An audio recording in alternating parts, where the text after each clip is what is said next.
Hare Ram Ram Hare Hare Hare Krishna Krishna Krishna Hare Hare Hare Ram Ram Hare Hare Hare Krishna Krishna Krishna Hare Hare Hare Ram Ram Hare Hare Hare Krishna Krishna Hare Hare Hare Ram Ram Hare Hare Hare Krishna Krishna Hare Hare Hare Ram Ram Hare Hare Hare Krishna Krishna Hare Hare Hare Ram Ram Hare Hare Hare Krishna Krishna Hare Hare Hare Ram Ram Hare Hare হ্যাঁ হরে কৃষ্ণ রঞ্জিত সব তিলক পরে এসছে হরে কৃষ্ণ কৃষ্ণ কৃষ্ণ হরে হরে হরে রাম রাম হরে হরে হরে কৃষ্ণ কৃষ্ণ হরে হরে হরে রাম রাম হরে হরে হরে কৃষ্ণ কৃষ্ণ হরে হরে হরে রাম রাম হরে হরে হরে কৃষ্ণ কৃষ্ণ হরে হরে হরে রাম রাম হরে হরে হরে কৃষ্ণ কৃষ্ণ হরে হরে হরে রাম রাম হরে হরে হরে কৃষ্ণ কৃষ্ণ হরে হরে হরে রাম রাম হরে হরে হরে কৃষ্ণ কৃষ্ণ হরে হরে হরে রাম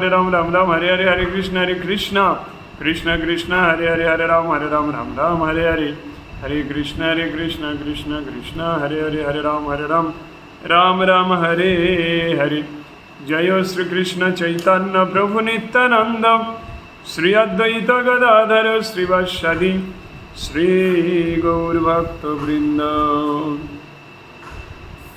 হরে কৃষ্ণ। কালকের আমাদের শ্লোক হয়েছিল কোনটা 17। আচ্ছা এখন আমরা একটু বৈষ্ণব বন্দনা করব। তার আগে সবাই বলো তমেব মাতা চ পিতা তমেব তমেব বন্ধুশ্চ সখা তমেব তমেব বিদ্যা দ্রবিণাং তমেব সর্বং মম দেব তমেব মাতা চ পিতা তমেব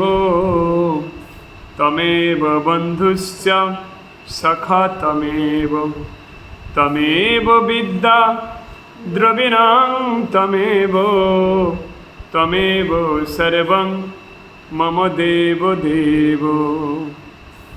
অনুপ ঘোষ লিখেছে তোমার খুব বিপদ না। আমার ভক্তদের কোনো বিপদ থাকে না, তো সব বিপদ চলে যাবে গীতার আশীর্বাদ। হরে কৃষ্ণ। গীতা শ্রবণ করো, দেখো সব বিপদ চলে গিয়েছে। আচ্ছা এখন আমরা বৈষ্ণব বন্দনা করব। ওই হে বৈষ্ণব ঠাকুর ওরে দয়ার সাগর এ দাসে করুণা করি। ওই হে বৈষ্ণব ঠাকুর দয়ার সাগর এ দাসে করুণা করি। দিয়া পদ ছায়া ও হে বৈষ্ণব ঠাকুর দিয়া পদ ছায়া শুধু হে আমারে তোমার চরণ ধরি। রে ছয় বেগদমি ছয় দোষ শোধি ছয় গুণ দেহ দাসে আমার ছয় শত সঙ্গ দেহ হে আমারে বসেছি সঙ্গের আসে একাকী আমার নাহি পায়ে বলো হরিনাম সংকীর্তনে। একাকী আমাদের বল নেই, হরিনামে সঙ্গে নিয়ে করতে হবে। ওরে তুমি কৃপা করি শ্রদ্ধা বিন্দু দিয়া দেহ কৃষ্ণ নাম ধনে। কৃষ্ণ সে তোমার, ওহে প্রাণের বৈষ্ণব ঠাকুর।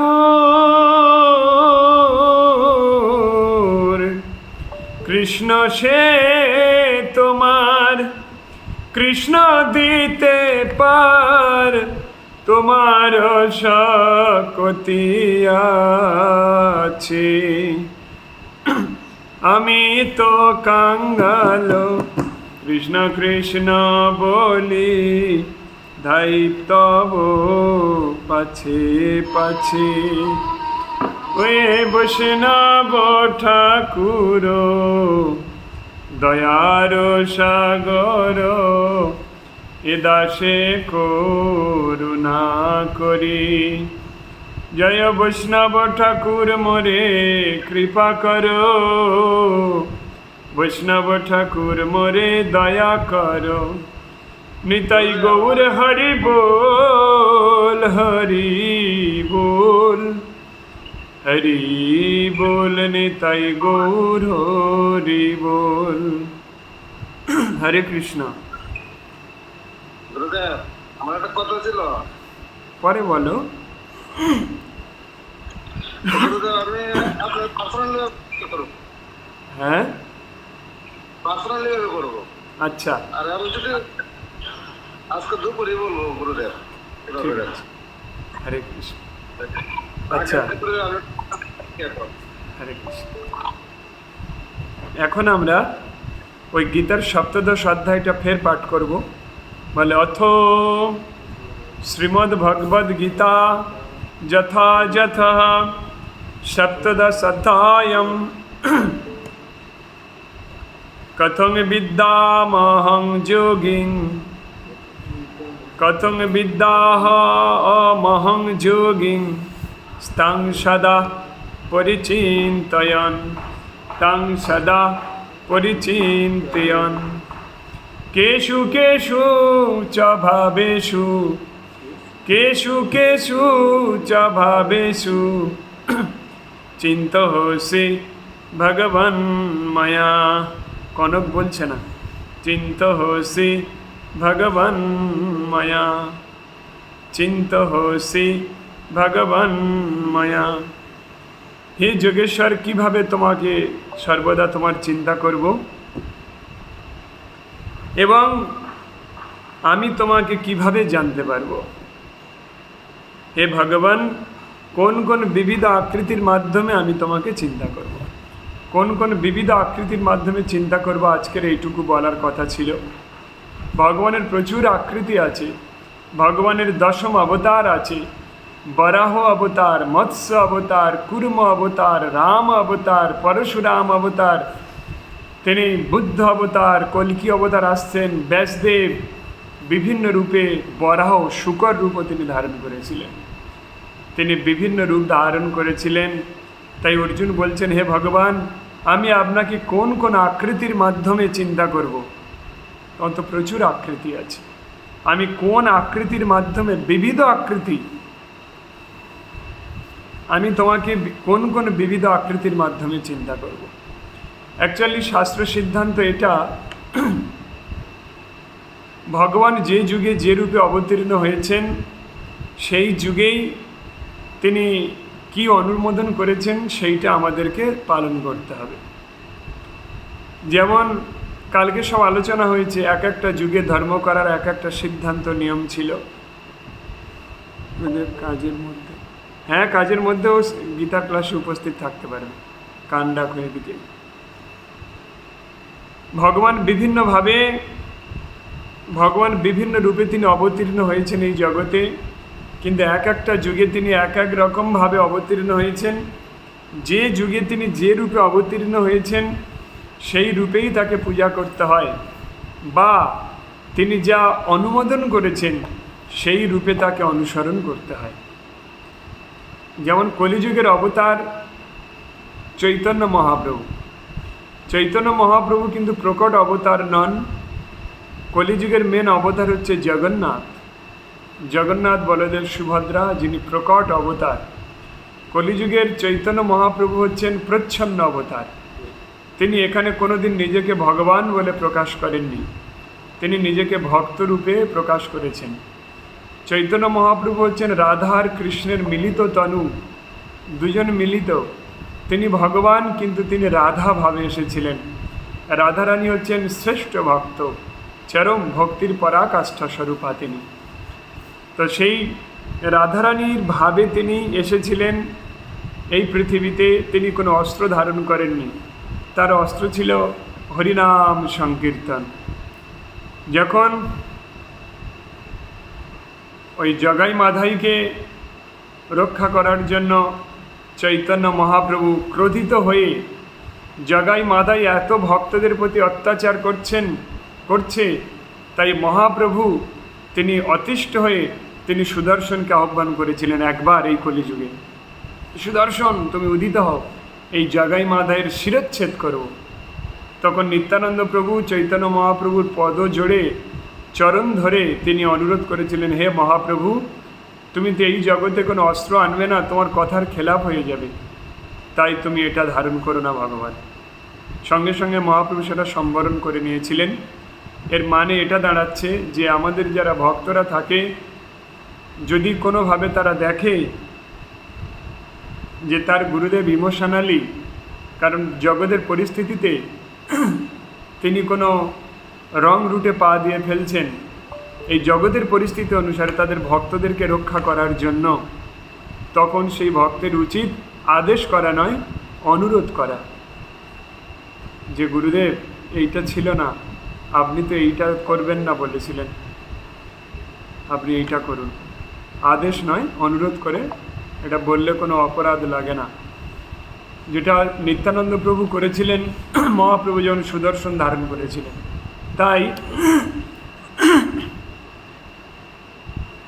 তাই চৈতন্য মহাপ্রভু এই যুগে অস্ত্র ধারণ করেননি, কিন্তু তার যে লক্ষ্য ছিল কৃষ্ণ নামের প্লাবন ঘটানো, তার যে উদ্দেশ্য ছিল, আমরা সেই মহাপ্রভুর সৈনিক সবাই, আমরা আমাদের প্রাণ দিয়ে, আমরা আমাদের জীবন দিয়ে, আমরা এই জগতের মানুষদেরকে ভগবত ভক্তিমুখী করে তাদেরকে এই দুঃখময় জগৎ থেকে মুক্তি প্রদান করে বৈকুণ্ঠে নিয়ে যাওয়ার দায়িত্ব আমাদের। তাই আমাদের যত দুঃখ আসুক না কেন, যত যন্ত্রণা আসুক না কেন, আমরা সেটা হৃদয়ে ধারণ করে আমরা ভগবানের চরণে নিজেকে আত্মসমর্পণ করব। তাই মহাপ্রভু যেটা বলেছেন সেটাই ধর্ম।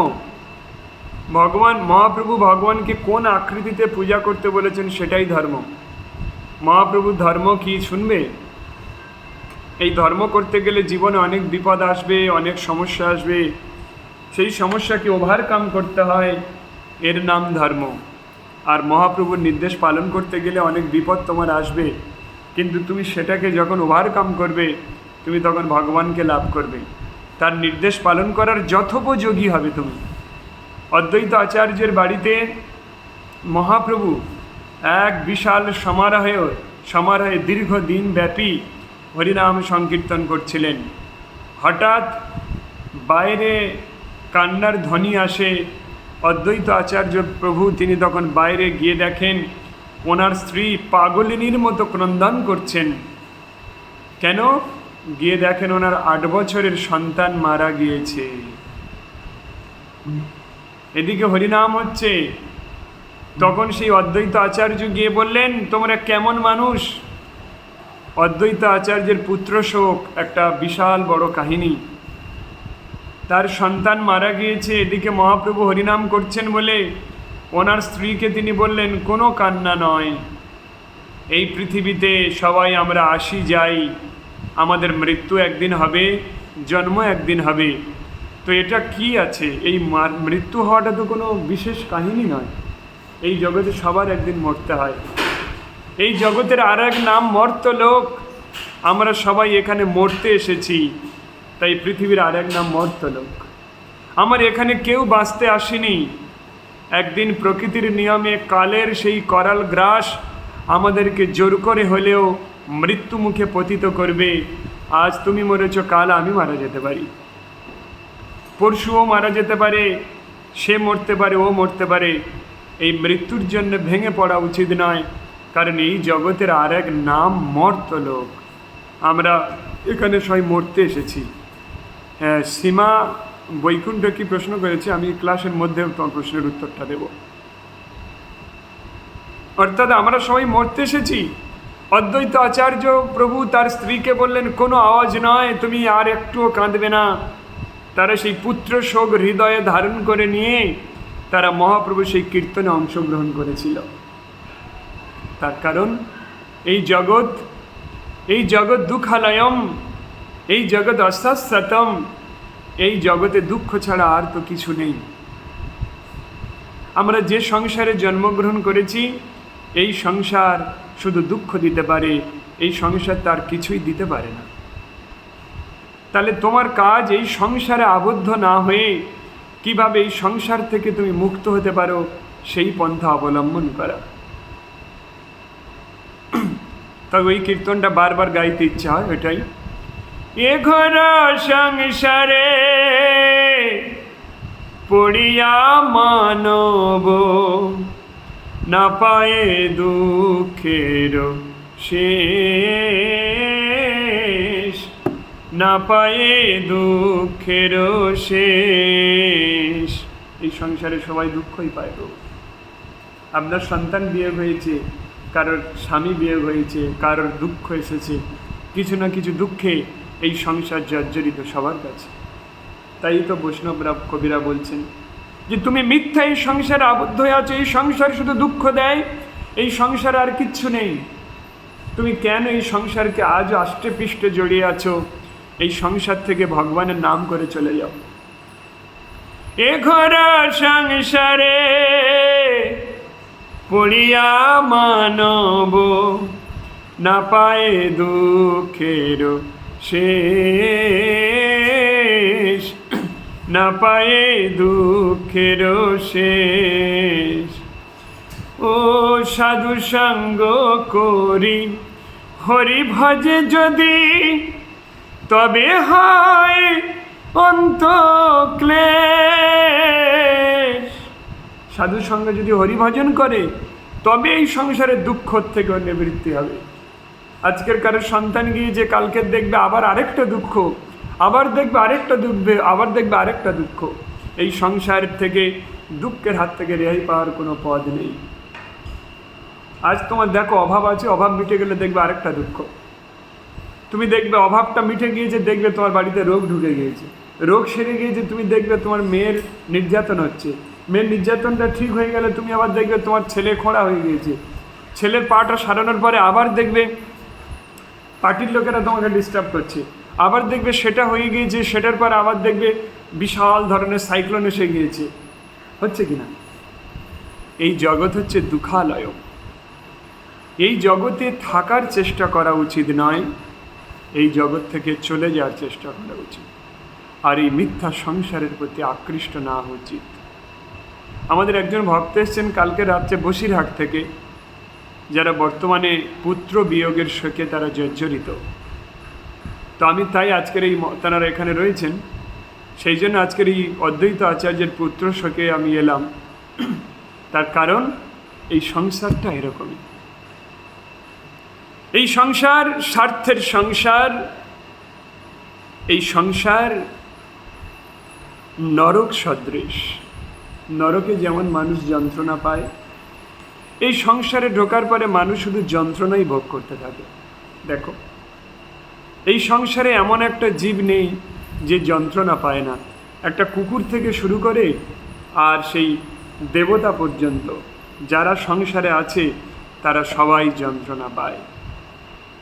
কারণ এই সংসার পাপের স্থান, এই সংসারে কোনো পুণ্য নেই।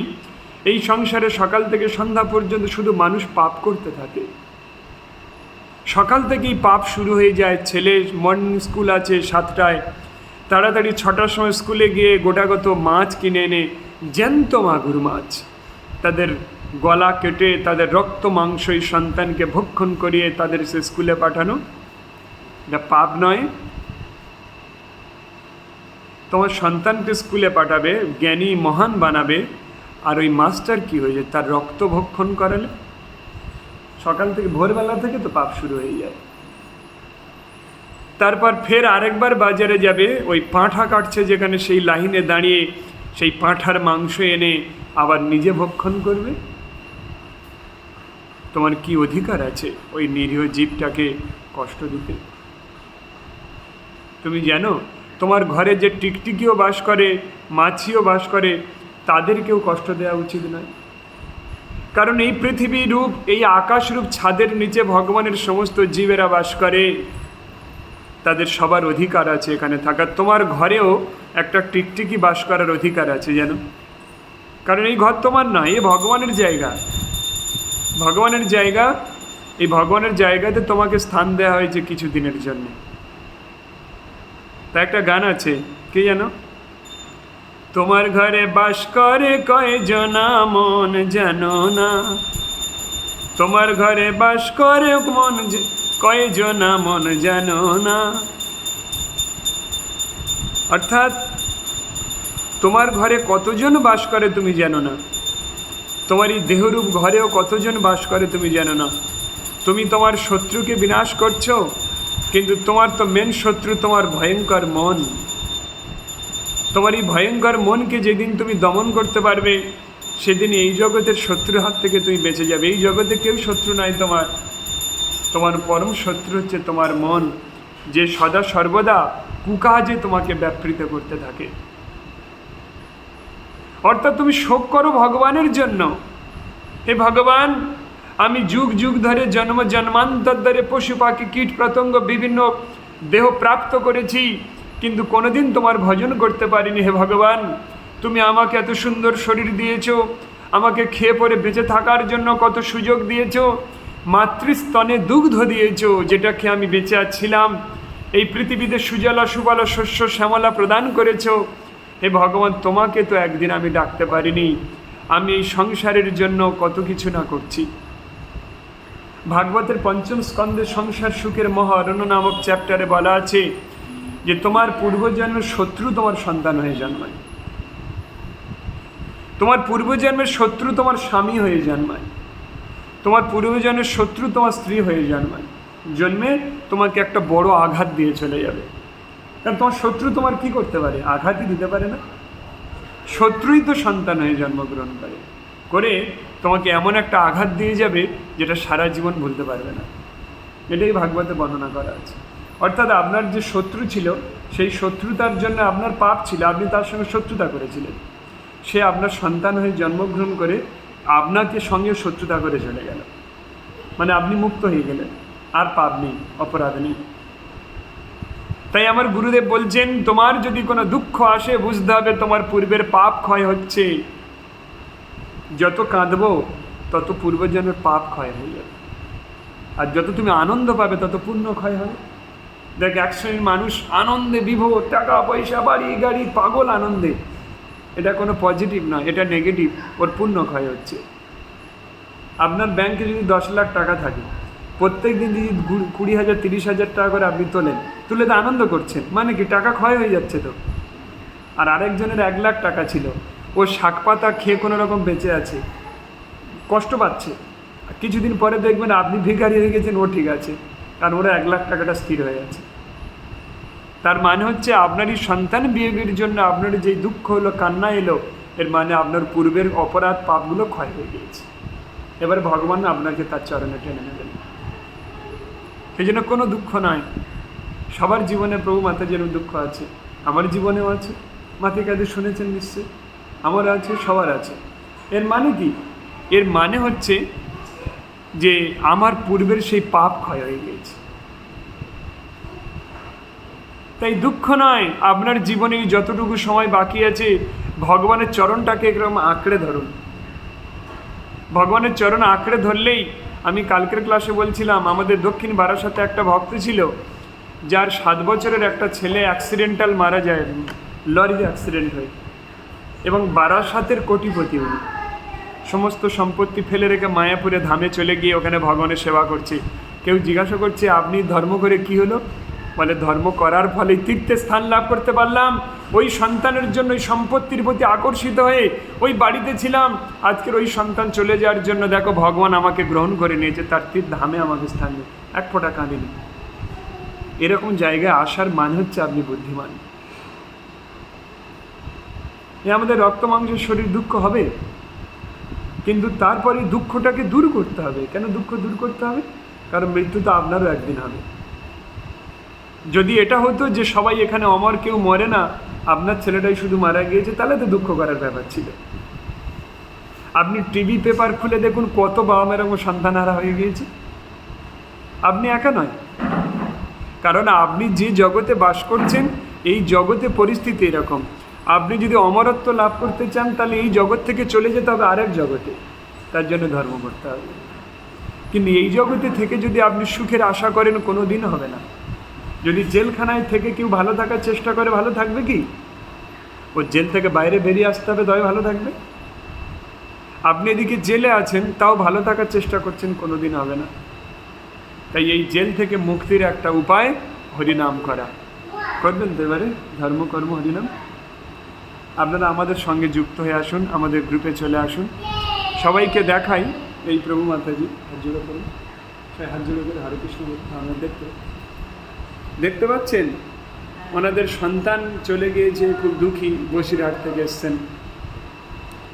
সবাই আমরা ওনার সন্তানের যাতে মুক্তি লাভ হয়, আজকের আমাদের গীতার পাঠের ফল দান করব সবাই মিলে।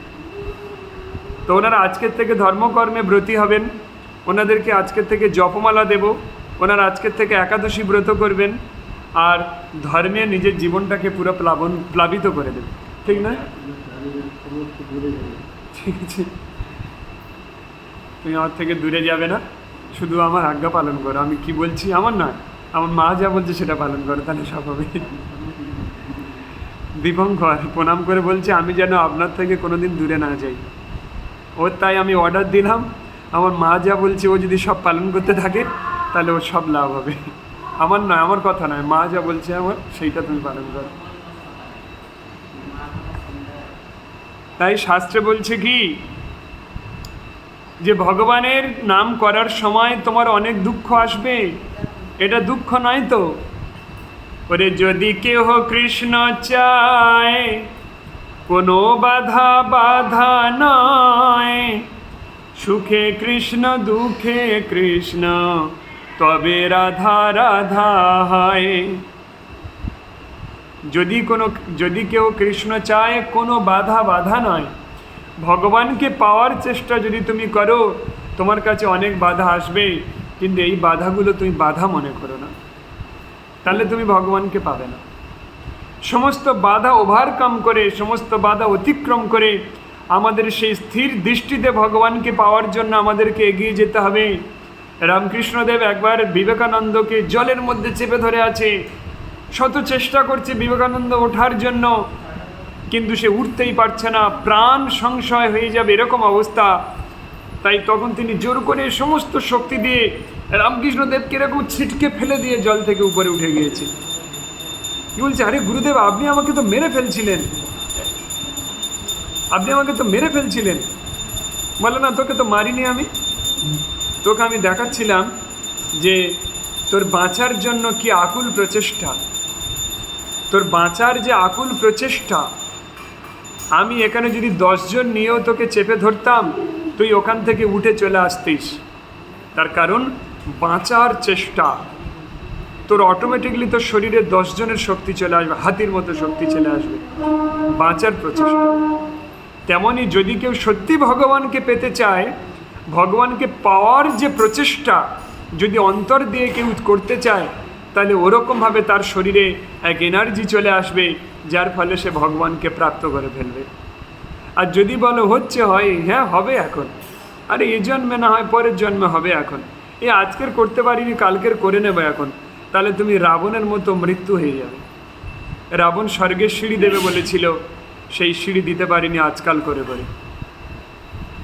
আমি আমার নিজের জীবনের কিছু কাহিনী, আমি আর আমার বাবা যখন ব্যবসা করতাম ফলের, তখন আমরা বারিপুর থেকে 3:40 গাড়ি ধরতাম ভোর, তার আগে আমাদের মাল কেনা হয়ে যেত। তো একদিন 4:40 গাড়িটা এসেছে, তখন মাল কেনা হয়ে গিয়েছে। 3:40 গাড়িতে আমরা যাই, ওখানে আমাদের সিট আছে, হরে কৃষ্ণ, ওখানে আমাদের সিট আছে, আমরা ইচ্ছা মতো ওই সিটে মাল রাখতে পারি, আমরা নিয়ে যেতে পারি। কিন্তু 4:40 হ্যাঁ 4:40 গাড়িটা যেই এসেছে, বাবা বলে চল আমাদের এই গাড়িতেই উঠে যাবো। আমি বলি কেন, আমাদের ওইটাতে সিট আছে। বলে না, শুভস্য শীঘ্রম, তোমার সামনে যে গাড়ি এসেছে এই গাড়িতেই উঠে যেতে হবে। যদি পরের গাড়ি যদি ক্যান্সেল থাকে বাই চান্স, তাহলে তো ফের 1 ঘন্টা 2 ঘন্টা লেট হয়ে যাবে। তোমার সামনে যেটা এসে গেছে ওটা ধরে নাও। ওই গাড়িতে উঠি, ওই গাড়িতে উঠে আমরা শিয়ালদায় পৌঁছাই। শিয়ালদায় পৌঁছে আমরা গিয়ে দেখি আমরা ডানকুনি লোকাল ধরবো, ডানকুনি লোকালটা ক্যান্সেল ছিল। পরের গাড়িটাতে আমাদের ধরতে হবে, মানে প্রত্যেক দিন যেটাতে যাই। অর্থাৎ এবার বারিপুর থেকে শিয়ালদাগামী আমরা যে গাড়িতে যেতাম 3:40 সেই গাড়িটা ঢুকবে। খানিকক্ষণ পরে ঘোষণা হচ্ছে ওই গাড়িটা ক্যান্সেল। অর্থাৎ এই আগের গাড়িটা যদি আমরা না ধরতাম, তারপরের গাড়িটা ক্যান্সেল হয়ে যেত। ছিল যে গাড়িতে প্রত্যেক দিন যা আশা করি, আমাদের প্রত্যেক দিনের কিছু খদ্দের ছিল, প্রথম খদ্দের তাদের কিছু মাল দেওয়ার থাকতো, আমরা মাল দিতে পারতাম না, অর্থাৎ আমাদের সেলটাও কমে যেত। আমি আমার বাবার জীবনেও আমি এটা দেখেছি যে কিভাবে যে এখন যেটা সুযোগ এসে গেছে এটা ধরে নিতে হবে, তা নাহলে পরেরটা ডিস্টার্ব হয়ে যেতে পারে। অর্থাৎ তুমি যদি অপেক্ষা করে কাল করব পরশু করব, আমি তো শাস্ত্রে পড়েছি এবং আমার বাবার আমি প্রত্যেকটা পদে পদে দেখেছি যে উনি ওই অপেক্ষা করে থাকে না কখন ওটা হবে, সঙ্গে সঙ্গে এক্ষুনি এটা করে নিয়ে তারপর তিনি নিঃশ্বাস নেন। একটা কথা উনি বলেন কি, কাজ সেরে হাসি আর শত্রু মেরে বসি। যদি তুমি মনে করো ওই শত্রু আমার তৈরি হয়েছে, ঠিক আছে কালকের ওর ব্যবস্থা নেব না, ওই শত্রু আরও ভয়ঙ্কর রূপ ধারণ করে 1 রাতের মধ্যে ভয়ঙ্কর রূপ ধারণ করে তোমার প্রাণ সংশয় করে দেবে।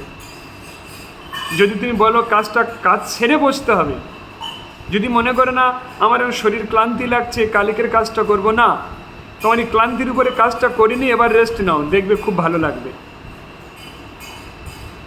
অর্থাৎ আমাদের জীবনে যদি আমরা সব কিছুতে অপেক্ষা করি, তাহলে অপেক্ষা করতে করতে দিন চলে যাবে। এটার মাধ্যমে কি বোঝাতে চাইলাম, যদি তুমি মনে করো যে আমার বয়সটা এখন কম আছে, এক্ষুনি যদি তিলক পড়ি, এক্ষুনি যদি মালা পড়ি, লোকে কি বলবে, আরে লোকের কথায় কি বা আসে যায়, মিছা দাগা তুমি পেও না।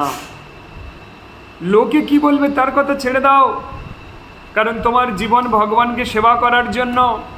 তুমি যদি মনে করো আরে আমার বয়স এখন হয়নি, আমি 40 বছর বয়সে ধর্ম করব, তুমি ধর্ম 1% করতে পারবে না। আমার চামচটা নিয়ে নাও। 40 বছর বয়স হলে আমি ধর্ম করব, ধর্ম করতে পারবে না, তার আগে তোমার মৃত্যু হয়ে যেতে পারে। তুমি তখন হরি হরি বলবে, হরি হরি বলতে পারবে না, দাঁত থাকবে না, হরি কথাটাই উচ্চারণ করতে পারবে না। তুমি তখন বৃন্দাবন আমার সেই প্রাণের প্রিয় গিরি গোবর্ধন পরিক্রমা করতে পারবে না, কারণ তোমার হাঁটুতে আর ক্ষমতা থাকবে না। তুমি কৈলাসের সেই পরম বৈষ্ণবকে দর্শন করতে পারবে না, কারণ তোমার হাঁটুতে আর হাড়ে ক্যালসিয়াম থাকবে না, তুমি উঠতে পারবে না।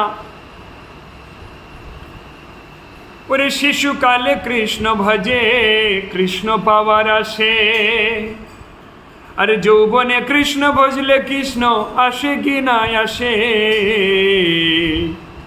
বার্ধক্যে কৃষ্ণ ভজে জমেরও তর আসে। শিশুকালে যারা যারা কৃষ্ণ ভজেছে সবাই কৃষ্ণকে পেয়ে গিয়েছে। দেখো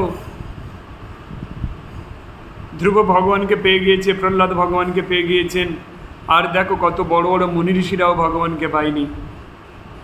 যৌবনে কৃষ্ণ ভজলে কৃষ্ণ আসে কি না আসে, আমি তো সেটা অনুভব করছি। যৌবনে কৃষ্ণ ভজলে সেখানে কামের তাড়না থাকে, কৃষ্ণ ভজন করতে গেলে অনেক হৃদয়ে বাধা আসে। কৃষ্ণ ভজন করতে গেলে এদিকে হরিনাম করছে, এদিকে তার অন্তর কোনো কামনা বাসনার দ্বারা কোনো নারীর কাছে রয়েছে, এদিকে ভজন করছে, এদিকে তার মন বিবাহে রয়েছে। সে মনে করে আরে আমি বিয়ে করলে দুজনে একসঙ্গে তো ধর্ম করতাম, কি সুন্দর হতো। হবে না। তাই যৌবনে কৃষ্ণ ভজলে রিক্স আছে, আসতে পারে নাও আসতে পারে।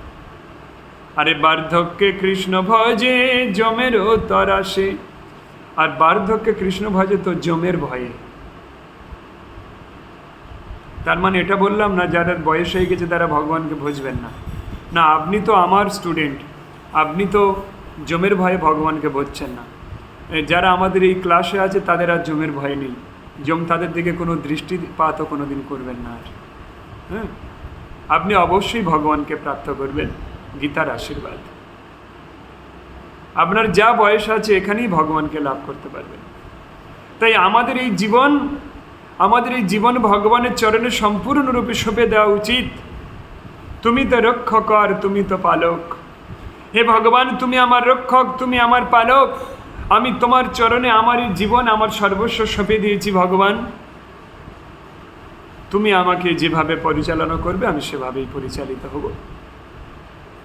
এই ভাবনার হৃদয়ে সম্পূর্ণভাবে বদ্ধমূল করে দিন আর ভগবানের চরণে নিজেকে সঁপে দিন।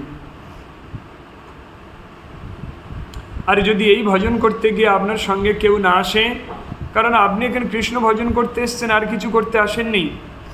যদি এখানে এসে আপনি যদি কৃষ্ণ ভজন করতে সুবিধা সুযোগ না পান, তাহলে এটা করুন, তাহলে মহাত্মা গান্ধীর অনুসরণ করুন। কি? যদি তোর ডাক শুনে কেউ না আসে, তবে একলা চলো রে। যদি তোর ডাক শুনে কেউ না আসে, তবে একলা চলো রে। ওরে একলা চলো, একলা চলো, একলা চলো, একলা চলো রে। যদি তোর ডাক শুনে কেউ না আসে, তবে একলা চলো রে। যদি তোমার ডাক শুনে তোমার সঙ্গে কেউ না আসে, তাহলে তুমি একলা চলো। ভগবান তোমাকে অবশ্যই সাথ দেবেন, ভগবান তোমাকে অবশ্যই সাপোর্ট করবেন। কারণ এই জগতে একজনই ব্যক্তি আছেন যার হৃদয়ে কোনো স্বার্থ নেই।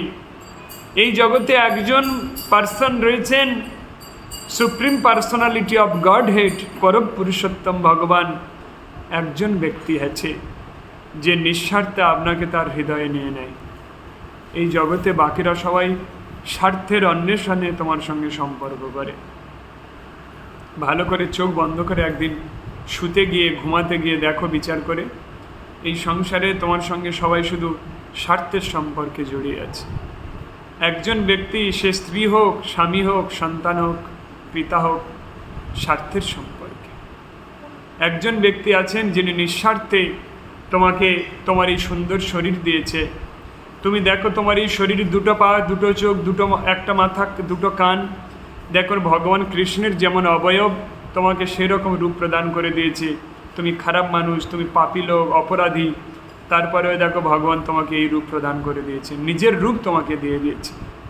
দেখো মানুষ পুরো ভগবানের মতো রূপ তার। দুটো হাত, দুটো পা, দুটো চোখ, দুটো কান, সব সেম। পশুদের সেই কৃপা করেনি, দেখো তাদের 4টে পা। তাই ভগবান কত দয়ালু, কত কৃপালু, তিনি তার নিজের শরীরটা পর্যন্ত আমাদেরকে প্রদান করেছেন। তার জন্য তো আমরা কিছু করি না, তার জন্য আমরা কিছু করি না। আমরা শুধু আমাদের নিজের স্বার্থের কথা চিন্তা করতে থাকি, আর কোনোদিন ভাবি না যে ভগবান আমাকে এত কিছু প্রদান করেছেন, সেই ভগবানকে ডাকা উচিত দিনের শেষে অন্তত। এই ভাবনার উদয় যেদিন হবে, সেদিন আপনি মানুষ, আর তা নাহলে শাস্ত্রে আপনাকে দ্বিপদ পশু বলে পরিগণিত করেছে। ভগবান সব কিছু প্রদান করার পরেও যখন তাকে তুমি চিনতে পারোনি, শাস্ত্রে তোমার 2টো পা বিশিষ্ট পশু বলে পরিগণিত করেছে। পশু যেমন তার মাকেও জানে না, এমন একটা দিন আসে সে খাবার তার মায়ের মুখ থেকেও ছিঁড়ে খেয়ে নেয়, কারণ সে তার মাকেও চেনেনি। তেমনি আমরা ভগবানকে চিনতে পারিনি, যে আমাদেরকে সব কিছু প্রদান করে এই পৃথিবীতে আমাদেরকে বাঁচিয়ে রেখেছেন। যেদিন তুমি এটা অনুধাবন করতে পারবে, সেদিনেই তুমি মানুষ। তুমি পিএইচডি করলে মানুষ হবে না, তুমি সায়েন্টিস্ট হলে মানুষ হবে না। তুমি মানুষ হবে সেদিন, যেদিন ভগবানের ভগবত্তাকে উপলব্ধি করতে পারবে। তাই কৃষ্ণ বলছেন, জন্ম কর্ম চমে দিব্যাং জমে ব্যক্তি তত্তত তত্ত দেহং পুনর্জন্ম নৈতি মামেতি সোহর্জুন। যে ব্যক্তি আমার জন্ম কর্ম তত্ত্বগতভাবে জেনে গিয়েছে, সে আমাকে জেনে গিয়েছে, সে ভগবত ধামে চলে যাবে। এই পৃথিবীতে পুনরপি জনমাং পুনরপি মরণম জননী জঠরে পুনরপি শয়নম। তাকে এই মাতৃ জঠরে আর আসতে হবে না, আর তার মরতে হবে না। শুধু আমার সম্বন্ধে যদি সে জেনে যায়। ভগবানকে জানার অনেক রকম পন্থা আছে, এটার ক্লাস হয়েছিল। ভগবানকে জানার জন্য অনেক পন্থা আছে, কিন্তু ভগবানকে জানার একমাত্রই পন্থা, ভগবানকে জানার একটাই রাস্তা, ভগবানকে জানার একটাই গোপন পথ, সে হচ্ছে বৈষ্ণব। অতি সহজেই তোমাকে ভগবত ধামে নিয়ে চলে যাবে, অতি সহজেই। তারপর আমাদের যে পরম্পরা ধারার যিনি ভক্তি সিদ্ধান্ত সরস্বতী গোস্বামী রয়েছেন, তিনি তো বলেই দিয়েছেন যে আমার এই সম্প্রদায়ের মধ্যে যে অংশগ্রহণ করবে, শাস্ত্র যে পড়বে তার কথা বলেনি, কিন্তু যে আমার এই সম্প্রদায় অংশগ্রহণ করবে, ও যদি ভগবত ধামে যাওয়ার যোগ্য নাও হয়, আমি বৈকুণ্ঠের পিছনের দরজার চাবি নিয়ে দাঁড়িয়ে থাকবো, আমি পিছনের খিড়কির দরজার থেকে চুপি চুপি আমি তুলে নিয়ে ভগবত ধামে ওকে পাঠিয়ে দেব। ভক্তি সিদ্ধান্ত সরস্বতী গোস্বামী প্রভুপাদ এটা বলে দিয়েছেন যে আমার সম্প্রদায়ে যারা অংশগ্রহণ করবে, আমার মতলব প্রভুপাদ, এসি ভক্তিবেদান্ত স্বামী প্রভুপাদ, ওনার শিষ্য, এই প্রভুপাদের অনুসরণ যে করবে, তার অনুগামী যে হবে, সে যত রকম অপরাধী হোক না কেন, যত দুষ্ট হোক না কেন, আমি বৈকুণ্ঠের পিছনের দরজার চাবি খুলে তাকে আমি এই দরজার মধ্যে দিয়ে ভগবত ধামে তাকে আমি নিয়ে চলে আসবো, এ বিষয়ে কোনো সন্দেহ নেই। তাহলে আর কিসের জন্য তুমি এই জগতের মোহে আবদ্ধ হয়ে পড়ে আছো? কে আছে তোমার এই সংসারে? এই সংসারে তো তোমার কেউ নেই। আমার বলিতে প্রভু আর কেহ নাই। তুমি দেখো, যাকে তুমি স্বামী ভেবেছিলে, যাকে স্ত্রী ভেবেছিলে, তুমি দেখো যাকে সন্তান ভেবেছিলে, দেখো আজকে তোমার পাশে কেউ নেই। দেখো তুমি কারোর সাপোর্ট পাও না। দেখো তুমি শুধু বেঁচে আছো খুব কষ্ট আর যন্ত্রণা নিয়ে। কে আছে তোমার পিছনে? তাও তুমি কেন আমার বলো? আপনি তো ভেবেছিলেন আপনার সন্তান বড় হয়ে ইনকাম করে আপনার চালাবে, আপনি খুব আনন্দে থাকবেন। হয়েছে সেটা? হ্যাঁ, ওই তো প্রভু, সেটা কি হলো জীবনে? ঘটলো না তো। কেন ঘটলো না? ঘটলো না এই কারণে হচ্ছে, এই জগতে আমরা কেউ কারোর নয়। আপনি মিথ্যা সম্পর্কের ব্যক্তিকে আপনার ভেবেছিলেন। যখন কোথাও ঝড় ওঠে, সেই ঝড়ে এ গাছের পাতা, সে গাছের পাতা, ও গাছের পাতা, ধুলো এক জায়গায় কাঁড়ি হয়ে যায় না? আসলে কেউ কারোর কি বন্ধু না। একটা ঝড়ের জন্য সব এক জায়গায় স্তূপকৃত হয়েছিল, আর আমরা মনে করি এরা একে অপরের বন্ধু না।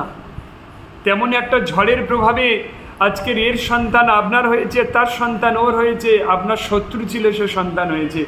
বর্তমানে কেউ কারোর সঙ্গে আমাদের সম্পর্ক নেই। এ একটা ঝড়ের মাধ্যমে এক জায়গায় স্তূপকৃত হয়েছি মাত্র। কিসের সংসার এই ছায়াবাজি প্রায়, ইহাতে মমতা করি বৃথা দিন যায়। এই সংসার কিসের সংসার? এটা ছায়া, এতে মমতা করি বৃথা দিন নষ্ট করছেন। ভগবানের নাম করুন, বেকার সময় নষ্ট করছেন। এই জগতের পরিস্থিতি দেখুন, যে কোনো সময় ধ্বংস হবে, বেকার সময় নষ্ট। আর মরলেই ভূত হয়ে যাবেন, ভূত হয়ে থাকবেন ওই বেকার সন্তানের কথা চিন্তা করতে করতে। ধর্ম করুন। তাই বলছে, আমার বলিতে প্রভু আর কেহ নাই, তুমি আমার মাত্র পিতা বন্ধু ভাই। আমার বলিতে প্রভু আর কিছু নাই। বন্ধু দ্বারা সুতা সুত তব দাসী দাস, সেই তো সম্বন্ধ সবে আমার প্রয়াস। ধন জন গৃহদার, ধন জন গৃহদার, তোমার বলিয়া রক্ষা করি আমি মাত্র সেবক হইয়া। হে গুরুদেব, আমার ধন জন সম্পত্তি, স্ত্রী পুত্র পরিজন সব তোমার, রক্ষা করি শুধু সেবক হইয়া। আমি এগুলো রক্ষা করি তোমার দাস হয়ে, এ আমার নয়, সব তোমার। হে গুরুদেব, এই সম্পত্তি, অর্থ, আত্মীয় স্বজন, বন্ধু বান্ধব, কনকের ওই অফিস সব আমার। তুমি সেবক হয়ে শুধু কাজ করছো। যখন এটা মনে করবে আমার নয়, এটা আমার গুরুদেবের, আমি আমার গুরুদেবের সেবক হয়ে শুধু এটা করছি, যখন এটা তুমি মনে করবে, তখন এই কর্মবন্ধন তোমাকে আর আবদ্ধ করতে পারবে না। এই কর্মবন্ধনের ফলে তোমাকে আবার জন্ম নিতে হবে, আবার মৃত্যু হবে। যখন তুমি মনে করবে ইয়ে তো আমার নয়, আমার গুরুদেবের, আমি আমার গুরুদেবের সেবক হয়ে এটা কাজ করছি, অন্তর দিয়ে যখন এটা ভাবতে পারবে, তখন তোমাকে এই পৃথিবীতে আর জন্ম নিতে হবে না এই দুঃখের জায়গায়। কিন্তু যখন মনে করবে এটা আমার, কনক যদি মনে করে আরে আমি অ্যামাজনের এটা সেটিং করছি, আমার আন্ডারে আছে, আমি এটার দায়িত্ব, যখন এটা মনে করবে, তাহলে তুমি কর্মবন্ধনে আবদ্ধ হয়ে যাবে। কত আনন্দ দেখো মা, কনক বলে একটা ছেলে, ও একটা অফিসে চাকরি করে, ওখানে ওই প্যাকেটগুলো সিল করছে, আর এদিকে ফোনটা লাউডে দিয়ে ওই গীতার কথা শুনছে আর কাজ করছে। বাংলাদেশ না কনক? তুমি কনক মিউট হয়ে আছে, শোনা যাচ্ছে না তোমার কথা, আনমিউট করো।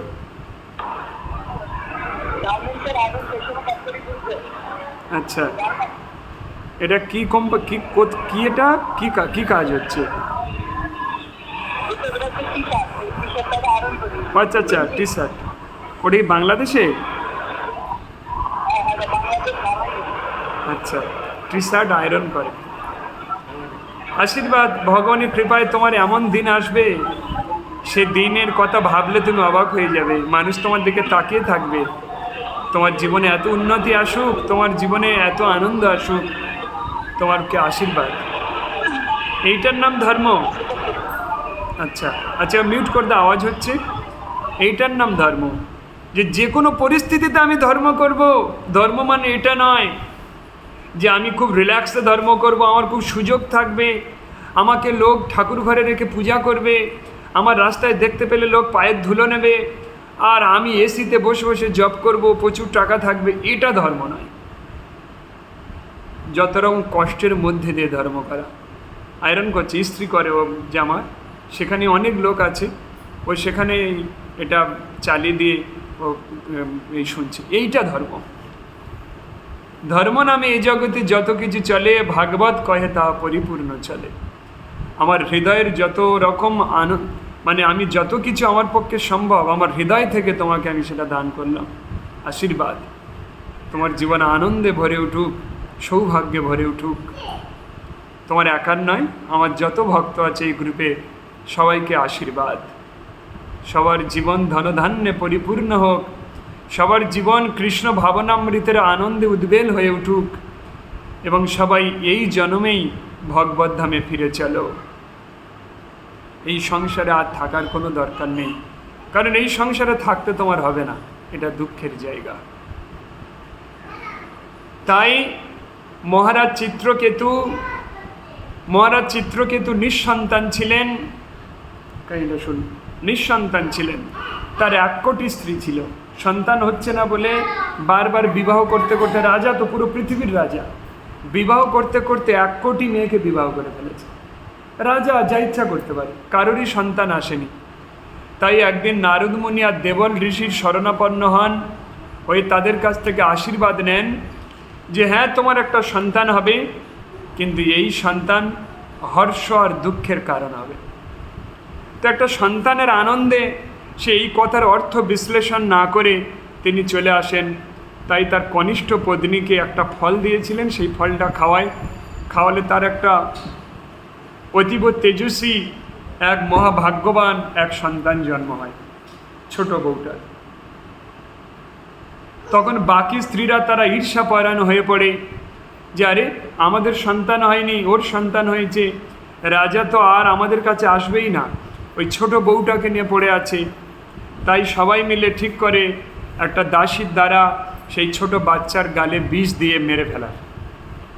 তাই সেই ছোট 6 মাসের বাচ্চা দোলনায় দোল খাচ্ছে, তাই সেই দাসীদের দিয়ে তার গালে বিষ খাইয়ে সেই 6 মাসের বাচ্চাটাকে মেরে ফেলে। তখন সেই রাজা চিত্রকেতু কাঁদতে কাঁদতে মহা দুঃখের সাগরে নিমজ্জিত হয়ে সে মৃত পুত্রের পাশে মৃতবধ হয়ে পড়ে আছেন, আর চিৎকার করে কাঁদছেন, এই সংসার, হে বিধাতা, তোমার আইন, তোমার দণ্ড কত কঠোর। পিতা বেঁচে থাকে, পুত্রের মৃত্যু হয়, স্ত্রী বেঁচে থাকে, স্বামীর মৃত্যু হয়। এটা দুঃখদায়ক কিনা? বাবা বেঁচে আছে, ছেলে মারা গিয়েছে, স্বামী বেঁচে আছে, স্ত্রী মারা গিয়েছে, স্ত্রী বেঁচে আছে, স্বামী মারা গিয়েছে। স্বামী বেঁচে থাকা অবস্থায় স্ত্রী মারা গেলে একটা দুঃখ, কিন্তু স্ত্রী বেঁচে থেকে যদি স্বামী মারা যায় ওই স্ত্রীর দুঃখের আর শেষ থাকে না। তেমনি সন্তান, পিতা বেঁচে আছে, সন্তানের মৃত্যু হয়েছে, হে বিধাতা তোমার দণ্ড কত কঠিন। এই পৃথিবীর একছত্র সম্রাট, তার ছেলে মারা গিয়েছে, আমি আপনি কে বলুন? অদ্বৈত আচার্য যিনি মহাপ্রভুর একান্ত সেবক, তার ছেলে মারা গিয়েছে, হরিনামের আসরে তাকেও কাঁদতে নিষেধ করছেন। তাহলে আমি আপনি কে?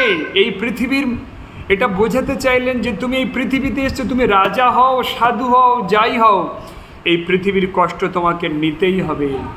তুমি জেলখানাতে আছো, এখানে ভেঙে পড়ে কোনো লাভ নেই। কুজ্ঝটিকা দিন নাহি তো কুদিন, এই দুঃখ আসবে এই জগতে, এটা কুদিন নয়। সন্তান মারা গিয়েছে, এটা কুদিন নয়, এটা দুঃখ নয়। দুঃখ তুমি আজ বৈষ্ণব সঙ্গে জীবন আনতে পারোনি, এর থেকে বড় দুঃখ আর জীবনে কিছু নেই। সন্তান মারা যাওয়া দুঃখ না, এটা স্বাভাবিক, সবারই হবে। দুঃখ এটা তুমি আজও বৈষ্ণব হতে পারোনি, এর থেকে বড় দুঃখ আর কিছু নেই। এটাই দুঃখ, যে এই পৃথিবীতে ধর্ম করতে এসেও ধর্ম করতে পারলাম না। তো সেই রাজা চিত্রকেতু তখন নারদ মুনি আর দেবল ঋষিকে স্মরণ করেন। নারদ মুনির সঙ্গে যে কথা বলে, তার ছেলে মারা গিয়েছে, আপনি আমার কে? দুঃখ আছে মাতাজি আর হৃদয় প্রভু? আর দুঃখ করবেন না, কারণ চিত্রকেতু একটা রাজা, পৃথিবীর রাজা, তার ছেলে মারা গিয়েছে। চৈতন্য মহাপ্রভুর নিজের স্ত্রী লক্ষ্মীপ্রিয়া মারা গিয়েছে। চৈতন্য মহাপ্রভু ভগবান, তার স্ত্রী মারা যাচ্ছে লক্ষ্মীপ্রিয়া, আমাদের কি হবে তাহলে? না, মহাপ্রভু খুন হয়নি। মহাপ্রভু তিনি চৈতন্য মহাপ্রভুকে জড়িয়ে ধরে বিলীন হয়ে গিয়েছিলেন, এটা সব মিথ্যা ধারণা। কিন্তু চৈতন্য মহাপ্রভুর স্ত্রী লক্ষ্মীপ্রিয়ার তো মৃত্যু হয়ে গিয়েছিল। যে স্বয়ং ভগবান, তার স্ত্রী মারা যাচ্ছে, তাহলে আপনার আমার কি অবস্থা হবে? এতে কিসের দুঃখ? কোনো দুঃখ নেই। আপনার সন্তানকে যে বৈষ্ণব দিয়ে কাজ করিয়েছেন, আপনার সন্তান মারা যাওয়ার পর এখান থেকে আমি গীতা ট্রান্সফার করেছি, এটাই আনন্দ। এটা আনন্দ করতে হবে যে আমার ছেলে যদি এখানে বেঁচে থেকে যদি অ্যাক্সিডেন্ট হয়ে যদি হাত পা সব ভেঙে যদি হুইল চেয়ারে বসে থাকতো, আমরা বাবা মা হয়ে ওকে দেখতে হতো, এটা কত কষ্টের ছিল। ভগবান কত দয়ালু, তাকে প্রাণে মেরে ফেলেছে, তাকে আর হুইল চেয়ারে ওই হাত পা ভেঙে প্যারালাইসিস হয়ে পড়ে থাকতে হলো না। ভগবানকে থ্যাংক ইউ বলা উচিত, হে ভগবান তুমি কত দয়ালু, আমার ছেলে প্যারালাইসিস হয়ে বা অ্যাক্সিডেন্ট হয়ে হুইল চেয়ারে পড়ে থাকতো, সেই কষ্ট তুমি দেবে না বলে তাকে মেরে ফেলে তুমি তাকে মুক্তি দিয়ে দিয়েছো। এটা আনন্দ করা উচিত। আপনার দুঃখ নিয়ে এটা তো স্বার্থপরতা হলো, যে আমার ছেলে আমার কাছে নেই, আমি কাঁদছি, এটা স্বার্থপরতা। স্বার্থপরতা নয়? তোমার ছেলে অ্যাক্সিডেন্ট হয়ে তোমার সামনে পড়ে আছে, তুমি এটা দেখতে চাও আমার ছেলে অ্যাক্সিডেন্ট হয়ে হাত পা ভেঙে আমার সামনে থাকুক, ও যন্ত্রণা পায় পাক, আমি আনন্দ পাই। স্বার্থপর তো না, স্বার্থপরতা ত্যাগ করতে হবে। কি? যে আমার সন্তান মারা গিয়েছে, ভালো হয়েছে, কারণ আমি স্বার্থপর নই, আমার ছেলের যন্ত্রণাটা হবে আর আমি আনন্দ পাবো, এদিকে ছেলে ভুগবে, কিন্তু স্বার্থপর আমি। কিন্তু আমার ছেলে মারা গিয়েছে, আমি আনন্দিত ভগবান যে আমি তার মুক্তি দিয়ে দিয়েছি, বৈষ্ণব দিয়ে তার কাজ করিয়েছি, সে পৃথিবীতে আর নেই, এই দুঃখের জগতে সে ভগবান ধামে চলে গিয়েছে। আনন্দ করা উচিত। তাই আমাদের কেউ মরলে, আমাদের নিজের ব্যক্তি যদিও মারা যায়, আমরা দুঃখ করি না, আনন্দ করি, কেন তার জন্য পারলৌকিক ক্রিয়া এমন করে দেওয়া হয় যাতে সে মুক্তি পেয়ে যায়। এটাই প্রকৃত বুদ্ধিমান। স্বার্থে কাঁদছে কিনা আমরা বলুন, কিন্তু তার স্বার্থটা, তার স্বার্থটা তো দেখতে হবে, বলো তার মুক্তি দেওয়া কাজ কিনা। এই পৃথিবীতে যতদিন বেঁচে থাকবে তো কষ্ট পাবে, তার থেকে সে মুক্ত হয়ে ভগবানের কাছে ফিরে গিয়েছে, এর থেকে আর কি আছে? নিশ্চিন্ত কিনা? আর দুঃখ নেই না? মাতাজির দুঃখ নেই না আজকের থেকে, যে আমার সন্তান ভগবত ধামে গিয়েছে। আনন্দিত আমাদের সেই সন্তানহারা পিতামাতা আজকের আমাদের এই গীতা শুনে এখন মনে তারা হাসি এসেছে যে সত্যি ঠিক। আজকের থেকে জপমালা দেব দুজনের হাতে, আজকের থেকে জপ করবেন, গলায় তুলসী পরবেন, নিরামিষ আহার করবেন, জীবনটা পুরো ভগবানের চরণে সঁপে দিন। আর কিচ্ছু নেই এই সংসারে, সব মিথ্যা।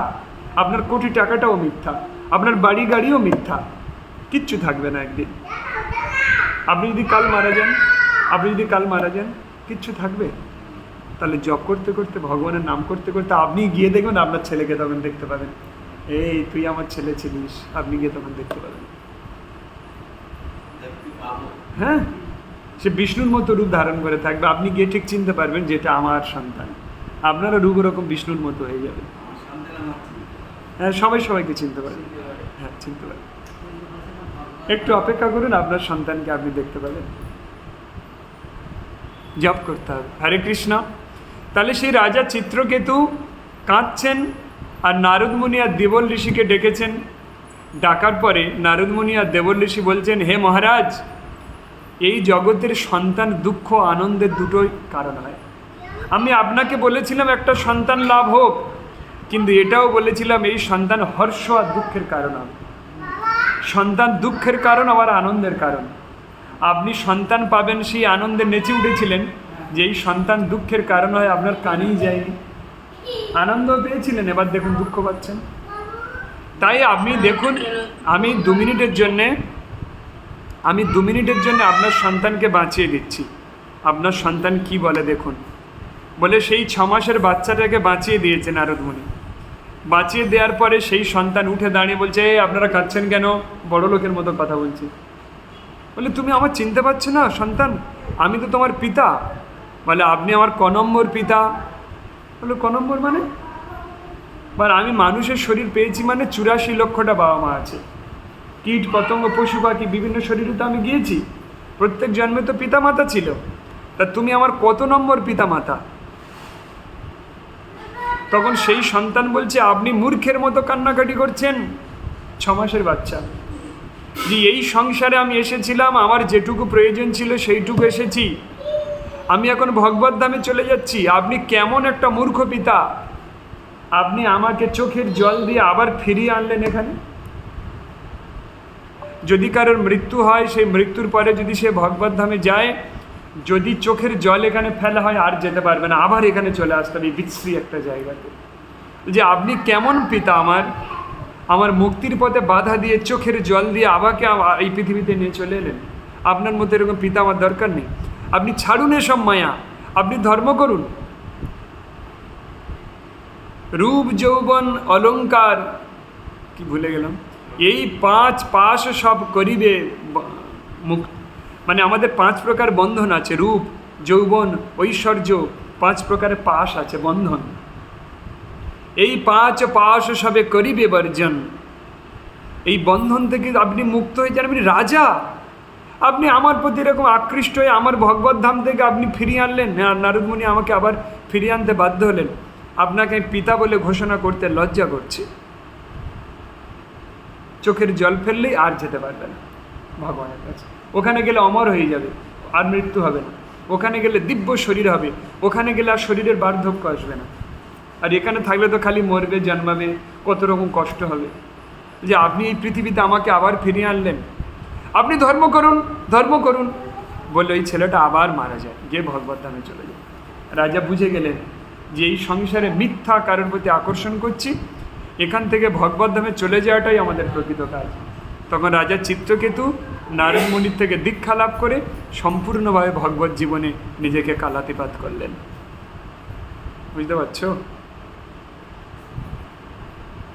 এই সংসারে আর কিছু নেই, আমার বলিতে প্রভু আর কিছু নাই, তুমি আমার পিতা মাতা বন্ধু ভাই। তাহলে আমার আলোচ্য বিষয়ে ফিরে আসি। তাহলে আমাদেরকে কি রূপে ভগবানকে ডাকতে হবে, কোন আকৃতির মাধ্যমে? চৈতন্য মহাপ্রভু যেটা বলেছেন, আমার এখানে শুরু করেছিলাম কিনা, যে কোন আকৃতিতে ভগবানকে পূজা করব। আপনার দুঃখ হচ্ছে বলে আপনার এই দুঃখের কাহিনীতে একটু চলে গিয়েছিলাম, আবার আলোচ্য বিষয়ে ফিরে এলাম। যে ভগবান, আমি আপনাকে কোন আকৃতিতে পূজা করব? কোন আকৃতিতে করব? রাম রূপে করব, চৈতন্য মহাপ্রভু রূপে করব, কৃষ্ণ রূপে করব, না ব্যাসদেব রূপে করব, না সেই বরাহ রূপে করব, না মৎস্য রূপে করব? চৈতন্য মহাপ্রভু যেটা সিলেক্ট করেছেন, চৈতন্য মহাপ্রভু কিন্তু রাধা কৃষ্ণের সেবা পূজা তিনি করতে বলেছিলেন। কারণ তার কাছে গোপীনাথ ছিল, গোপীনাথ হচ্ছেন কৃষ্ণ। তাই সেই রাধা কৃষ্ণের বিগ্রহ আমরা পূজা করব পটে, এবং তার পাশে চৈতন্য মহাপ্রভু পঞ্চতত্ত্ব, শ্রীকৃষ্ণ চৈতন্য প্রভু নিত্যানন্দ, শ্রী অদ্বৈত গদাধর শ্রীবাসাদি গৌর ভক্তবৃন্দ, এই 5টা তত্ত্বকে আমরা পাশে রেখে পূজা করব। চৈতন্য চরিতামৃতে কৃষ্ণদাস কবিরাজ গোস্বামী এটা রচনা করেছেন। হরের নাম হরের নামৈব কেবলম, কলৌ নাস্তেব্য গতির অন্যথা। এই কলিযুগে হরে কৃষ্ণ মহামন্ত্র জপ ছাড়া কোনো গতি নাই, কোনো গতি নাই, কোনো গতি নাই। কিন্তু রাম লক্ষ্মণ সীতাকেও পূজা করা যায়, কারণ আমাদের হরে কৃষ্ণ মহামন্ত্রের মধ্যে রাম রয়েছেন। এই রামটা সেই রাম নয়, এই রামের অর্থ আলাদা। এই রামের অর্থ হচ্ছে আনন্দ লাভ করা, রমণ করা। ত্রেতা যুগের রাম কিন্তু আমাদের এই হরে কৃষ্ণ মহামন্ত্রের মধ্যে ত্রেতা যুগের রামকে উচ্চারণ করা হয় না। এই রামের অর্থ হচ্ছে রমণ করা, মানে আনন্দ লাভ করা, আনন্দপ্রদ। রাম কথার অর্থ হচ্ছে আনন্দ। যে সে তত্ত্ব আলাদা, পরে বিশ্লেষণ হবে। কিন্তু এখানে রামকে পূজা করা যায়, রাম লক্ষ্মণ সীতাকে পূজা করা যায়, কারণ ভগবানের অংশ সম্ভূত।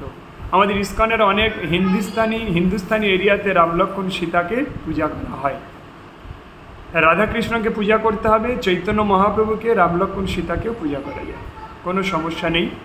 আমরা আমাদের জীবনের শেষ রক্তবিন্দু দিয়ে, আমাদের জীবনের যেটুকু সময় বাকি আছে সেটুকু দিয়ে আমরা ভগবানকে, রাধাকৃষ্ণকে পূজা করব মহাপ্রভুর নির্দেশ অনুসারে, এবং গুরুদেব যেটা বলছে তার আজ্ঞা পালন করে। তাহলে দেখবে একদিন ভগবান নিজে এসেছে তোমাকে এই পৃথিবীতে, তার পৃথিবী থেকে তোমাকে নিয়ে চলে যাওয়ার জন্য। বলো। হরে মানে রাধারানী। হরা রাধারানীর আরেক নাম হরা, সেটা সম্বোধন করে বলা হয়েছে হরে। যেমন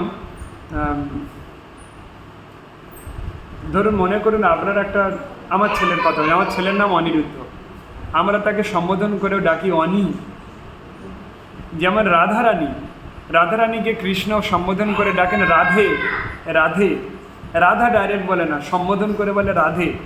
রাধে বলার অর্থ কি? প্রেম মাখিয়ে বলা। রাধা বলা রাধে বলা আলাদা হলো নাকি? তেমনি হরা হচ্ছে রাধারানীর আরেক নাম হরা। সেই হরাটাকে কৃষ্ণ সম্বোধন করে বলে হরে। রাধাই কৃষ্ণ, কৃষ্ণই রাধা নয়। কৃষ্ণের বামাঙ্গ থেকে রাধারানীর সৃষ্টি হয়েছে। রাধারানী হচ্ছে তিনি ভক্তির চরম অবস্থা, প্রেমের চরম অবস্থা। প্রেম কাকে বলে রাধারানীর থেকেই জানা যায়। তাই হরে না উচ্চারণ করলে তার হৃদয়ে প্রেম আসবে না। প্রেম ছাড়া ভগবানকে পাওয়া যায় না। অনেকে বলে হরে মানে ওটা শিবকে বলা হয়েছে হর, না, এটা হর নয়, এটা হরে, রাধারানী। হরা থেকে হরে। হরে রাম মানে রাধারানী, আর রামকে বোঝানো হচ্ছে। এই রাম ত্রেতা যুগের রাম নয়, এই রাম মানে আনন্দ। এই রাম মানে আনন্দ লাভ করা। এই রাম মানে হচ্ছে কৃষ্ণ প্রেম লাভ করা। বলছে হে হরে, হে রাধারানী, তুমি কৃষ্ণ প্রেমের আনন্দ আমার প্রদান করো। হরে রাম মানে, হরে রাম কথার অর্থ হে রাধে, তুমি একমাত্র পারো এই কৃষ্ণ প্রেমের অপ্রাকৃত আনন্দ প্রদান করতে। তুমি সেই কৃষ্ণ প্রেমের অপ্রাকৃত আনন্দ আমার হৃদয়ে প্রেরণ করো।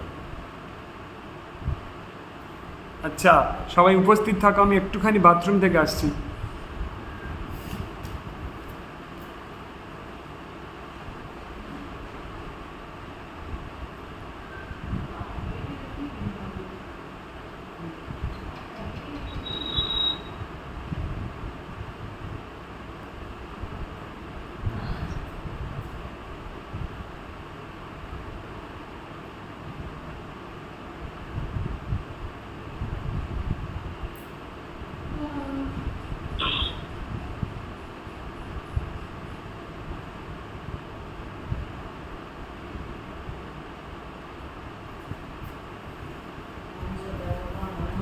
ভাই, তোমার সাথে আলাপ করার ইচ্ছা রইল। তোমার সাথে আলাপ করার ইচ্ছা রইল।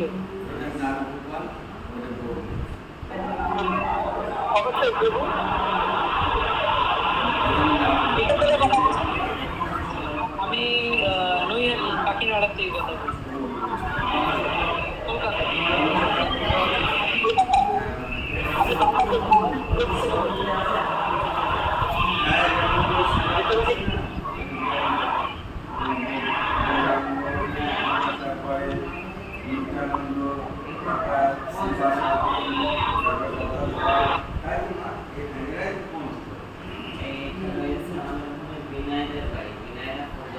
আমার মা রেখে দিয়েছিল ওই পদ্মটা মনে আছে।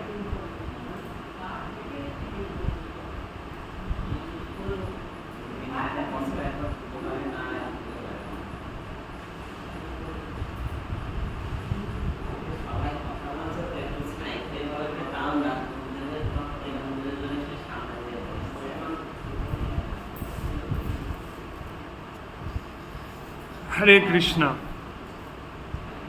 অর্থাৎ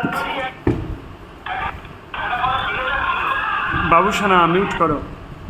অর্থাৎ আমরা যেন সবাই কৃষ্ণ প্রেমের অপ্রাকৃত আনন্দে যেন উদ্বেল হয়ে উঠি, আর জীবনের শেষ রক্তবিন্দু দিয়ে যেন ভগবানকে সেবা করি। যত দুঃখ আসুক, যত বিপদ আসুক, আমরা যেন ভগবানকে না ভুলি, তাহলে ভগবান আমাদেরকে অবশ্যই রক্ষা করবেন। সুখে থাকি, সুখে থাকো, দুঃখে থাকো, সদা হরি বলে ডাকো, সুখে দুঃখে ভুলো না কো, বদনে হরি নাম করো রে। এই প্রবৃত্তি যখন আসবে, তখন দেখবে তোমার হৃদয়ে অপ্রাকৃত সেই দিব্য জ্ঞান প্রবাহ শুরু হয়ে যাবে। তাই এখন আমরা কি করব?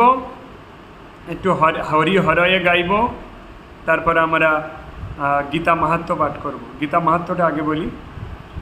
ওম তৎসদিতি শ্রীমদ্ভগবদ্ গীতা উপনিষদসু ব্রহ্মবিদ্যায়াম যোগশাস্ত্রে কৃষ্ণ অর্জুন সংবাদে শ্রীমদ্ভগবদ্ গীতার 10ম অধ্যায়ম 17 শ্লোক।